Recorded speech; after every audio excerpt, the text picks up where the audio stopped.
এত ক্রিস্পি মচমচে আর সেরা স্বাদের একটা কাটলেট রেসিপি তোমাদের জন্য নিয়ে চলে এসেছি, যেটা ইফতারকে আরো সুন্দর করে তুলবে। এই সুপার টেস্টি মচমচে চিকেন কাটলেট আর বড় বড় রেস্টুরেন্টে গিয়ে খেতে হবে না, বাড়িতেই খুব সহজভাবে বানিয়ে ফেলতে পারবে। তো ভিডিওটা একটু স্কিপ না করে সম্পূর্ণ ভিডিওটা দেখতে থাকো। চিকেন কাটলেট বা মুরগির কাটলেট বানানোর জন্য প্রথমে আমি এখানে নিয়েছি কোনো হাড় ছাড়া একদম সলিড চিকেনের পিস। পরিমাণটা আর বললাম না, যার যতটুকু খাওয়ার প্রয়োজন সে ততটুকু চিকেন কম বেশি করে নিয়ে নেবে। তারপর এই চিকেনটাকে ব্লেন্ডারের মধ্যে দিয়ে একদম স্মুথ করে ব্লেন্ড করে নেব, যাতে চিকেনের মধ্যে একটুও গোটা না থাকে। কেউ চাইলে শিলে থেঁতে একদম নরম করে নিতে পারো। দেখতেই পাচ্ছ আমি চিকেনটাকে একদম স্মুথ করে ব্লেন্ড করে নিয়েছি।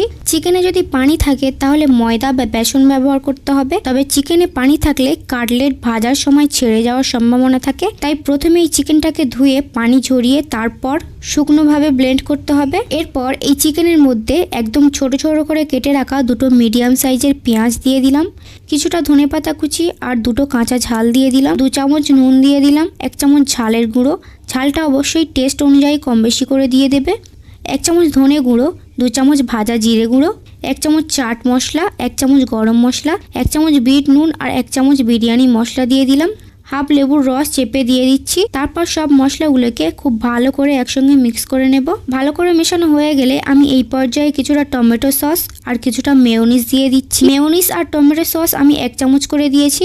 তারপর আবার সব একসঙ্গে ভালো করে মিক্স করে নিচ্ছি। টমেটো সস আর মেয়োনিজটা দেওয়ার কারণে এই চিকেন কাটলেটের টেস্ট আরও দ্বিগুণ বেড়ে যাবে। এরপর হাতে সামান্য তেল ঘষে নিয়ে কিছুটা চিকেনের পুর হাতের মধ্যে নিয়ে গোল করে নেব।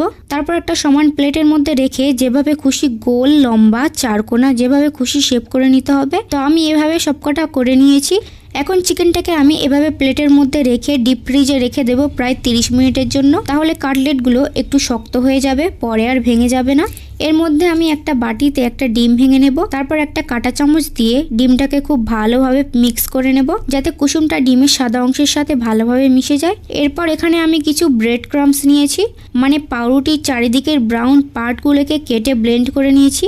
এখন একটা একটা কাটলেট ডিমের মধ্যে ডিপ করে ব্রেড ক্রাম্বসের মধ্যে কোট করে নিচ্ছি। আর এদিকে প্যানে পরিমাণ মতো তেল দিয়ে গরম করে নিচ্ছি। তেলটা গরম হয়ে যাওয়ার পর সব কাটলেটগুলোকে তেলের মধ্যে দিয়ে দেব। তোমরা লক্ষ্য করলেই বুঝতে পারবে যে আমি কিছু কাটলেটগুলোকে গোল আর কিছু কাটলেটগুলোকে চারকোনা করে শেপ দিয়েছি। যে যেভাবে পারবে সেইভাবে শেপ দিয়ে দেবে, কারণ চিকেন কাটলেটের টেস্ট শেপ দেওয়ার কারণে খারাপ হবে না।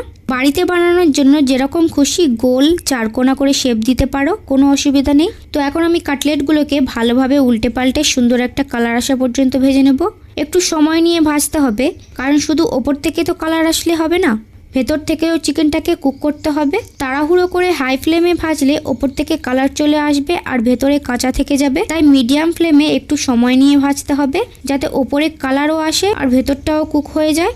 ব্যাস, আমার এখন সম্পূর্ণ কাটলেটটা ভাজা হয়ে গিয়েছে। এখন তেল ঝরিয়ে তুলে নিলাম। এই কাটলেটটাকে আমি 10 মিনিটের মতো ভেজে নিয়েছি।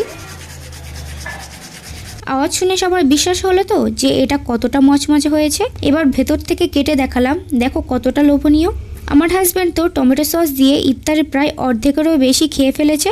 এই চিকেন কাটলেটের টেস্ট এতটাই সুন্দর যে টমেটো সস ছাড়াও এটা খেতে অসাধারণ। ইফতারে সবসময় একই জিনিস না খেয়ে একটু ভিন্ন ধরনের জিনিস খেয়ে দেখো, অনেক ভালো লাগবে। কেএফসিতে গিয়ে আর চিকেন কাটলেট খেতে হবে না যদি আমার বলা প্রসেস ফলো করে একবার চিকেন কাটলেট বাড়িতে বানিয়ে খেতে পারো। রমজান মাসের ইফতারে আর ঈদ স্পেশাল আরও নতুন আর টেস্টি সব রেসিপি তোমাদের সঙ্গে শেয়ার করব।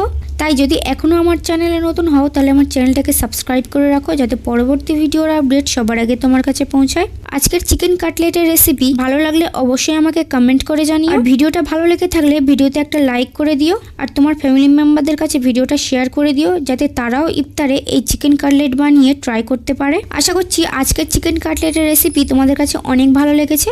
তো দেখা হবে পরের কোনো ইউনিক অ্যান্ড টেস্টি রেসিপিতে। ততক্ষণে বাই বাই।